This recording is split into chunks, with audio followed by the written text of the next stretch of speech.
dia datang ke Indonesia, dia nanti di PCR lagi, dan dia tinggal selama 8 hari di karantina.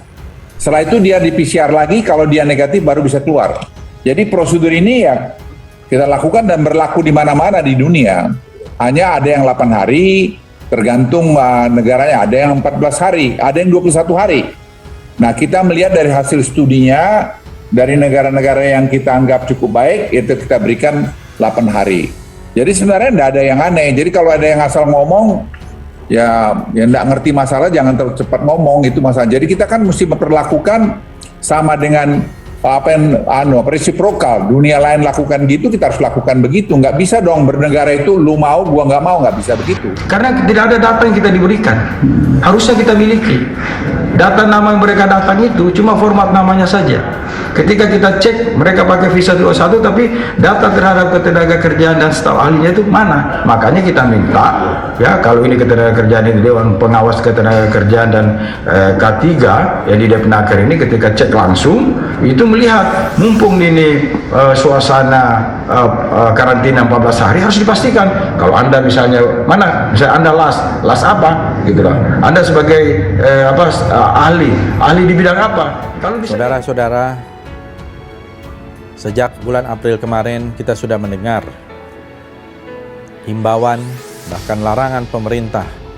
Kita tahu bahwa maksud pemerintah ini adalah satu maksud yang baik, agar tidak terjadi penyebaran COVID-19 ke daerah-daerah dan juga sebaliknya nanti ke Jakarta atau ke tempat tinggal di mana kita tinggal. Tetapi kebijakan ini tentu saja sekarang ini terusik dengan masuknya tenaga kerja asing, khususnya tenaga kerja dari Cina.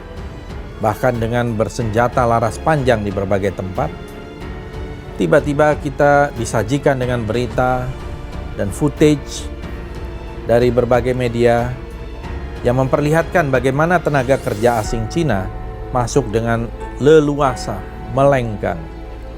Ini tentu saja sangat mengusik rasa keadilan. Tetapi ini ada TKA Cina datang dengan leluasa dan melenggang tadi ke Indonesia di saat-saat pengetatan seperti itu. Karena kita tahu kalau tenaga kerja Cina itu masuk ke wilayah-wilayah yang potensial untuk menghasilkan keuntungan ekonomi, itu ada semacam perintah ideologi itu. Kan tenaga kerja Cina itu harus merangkap sebagai intelnya negara, itu tradisi di dalam negeri Cina yang bahkan sejak Deng Xiaoping itu sudah ditanamkan bahwa kita sembunyikan ambisi kita tunggu momen. Itu doktrin dalam kebijakan politik luar negeri Cina itu. Jadi selalu orang menganggap bahwa yang masuk bukan sekedar TKA, tapi juga intelijen. Pengusaha Cina pasti menjadi intelijen negara tuh.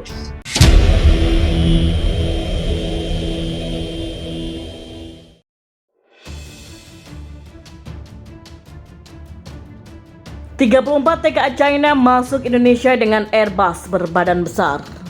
Kabar puluhan tenaga kerja asing China kembali masuk ke tanah air di tengah penerapan PPKM level 4 telah dibenarkan pihak imigrasi. Disebutkan bahwa mereka menumpang pesawat-pesawat Citylink dengan kode penerbangan QG8815 dan total penumpangan yang dibawa 37 orang yang terdiri dari 34 WNA China dan 3 WNI. Sementara seluruh awak yang berjumlah 19 orang merupakan WNI. Dan berdasarkan informasi yang diterima redaksi, pesawat yang dicharter ini terbang dari Kunming pada 7 Agustus dan tiba pada Minggu dini hari pada pukul 2.45 waktu Indonesia Barat. Adapun tipe pesawat yang digunakan adalah Airbus A330 dan pesawat ini dikenal merupakan sebuah pesawat terbang jet sipil komersial bermesin ganda atau twin jet jarak menengah hingga jauh dan dikenal punya kapasitas besar serta berbadan lebar. Kini publik bertanya-tanya alasan dibalik penggunaan pesawat tipe besar padahal hanya untuk mengangkut 37 orang saja. Sementara itu, Kepala Bagian Humas dan Umum Ditjen Imigrasi Arya Pradana Anggakara menjelaskan 34 WNA China itu merupakan tenaga kerja asing atau TKA yang sudah punya izin tinggal terbatas atau KITAS. Berdasarkan peraturan Menkumham nomor 27/2021, seluruh warga asing dilarang masuk selama pandemi COVID-19 khususnya masa PPKM. Namun terdapat pengecualian untuk 5 kelompok warga asing, yaitu mereka yang punya visa dinas dan diplomatik, pemegang izin tinggal dinas dan izin tinggal diplomatik, punya tujuan kesehatan dan kemanusiaan dengan rekomendasi kementerian atau lembaga terkait, serta awak alat angkut. Dan meski begitu, Angga menekankan warga asing yang diizinkan masuk harus melampirkan bukti vaksinasi COVID-19 secara penuh dan menjalankan tes PCR negatif COVID-19 sesuai dengan protokol kesehatan saat kedatangan yang diatur dalam adendum surat edaran Satgas Penanganan COVID-19. Prabowo dan Anies tertinggi di survei bisa jadi capres atau cawapres. Indo Strategik mencatat elektabilitas Ketua Umum Partai Gerindra Prabowo Subianto tertinggi di angka 17,5% sebagai calon presiden 2024. Prabowo ditempel oleh Gubernur DKI Jakarta Anies Baswedan dengan elektabilitas 17%. Lalu bagaimana dengan kans keduanya bisa dipasangkan? Pengamat politik Ujang Komarudin menilai bila bicara elektabilitas semua tokoh masih terlalu jauh karena belum ada yang mencapai angka 50%. Semua kemungkinan masih terbuka. Ujang mengatakan elektabilitas tokoh-tokoh ini seperti lari maraton. Ada capres-cawapres yang lari kencang duluan, namun bisa nafasnya habis di tengah perjalanan menuju finish. Padahal garis finish dalam hal ini adalah Pilpres 2024 masih jauh. Direktur Eksekutif Indonesia Political Review ini menuturkan elektabilitas akan bisa naik turun. Ada juga yang stagnan bahkan terus kecil. Hanya saja yang mengatakan paling penting bagi calon presiden itu menjaga tetap di atas hingga finish. Sementara mengenai pasangan Prabowo Anies sendiri bisa saja terwujud. Semuanya menunggu dinamika politik dan tergantung penilaian masyarakat nantinya. Indo Strategik mengeluarkan hasil survei elektabilitas calon presiden 2024 dan Ketua Umum Partai Gerindra Prabowo Subianto dan Gubernur DKI Jakarta Anies Baswedan bersaing di posisi teratas.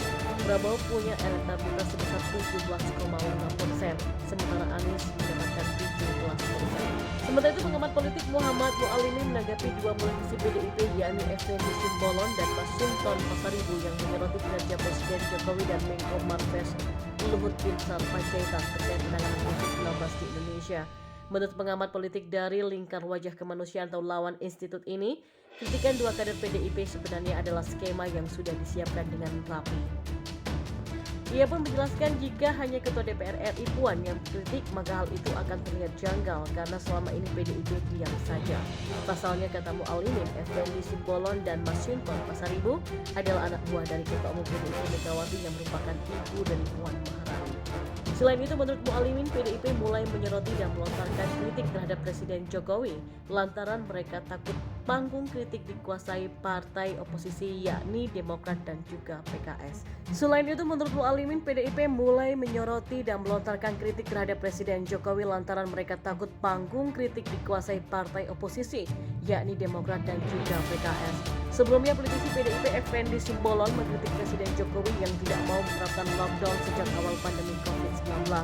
Effendi mengatakan bahwa jika merujuk pada undang-undang, maka Indonesia seharusnya masuk dalam fase lockdown. Akan tetapi, Effendi menyayangkan pemerintah malah memperlakukan kebijakan lain, mulai dari pembatasan sosial berskala besar atau PSBB hingga pemberlakuan pembatasan kegiatan masyarakat atau PPKM.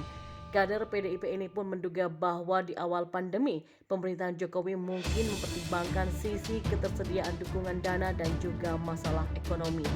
Presiden tidak patuh konstitusi. Kalau dia patuh sejak awal lockdown, maka konsekuensinya dia belanjakan itu, ujar Effendi.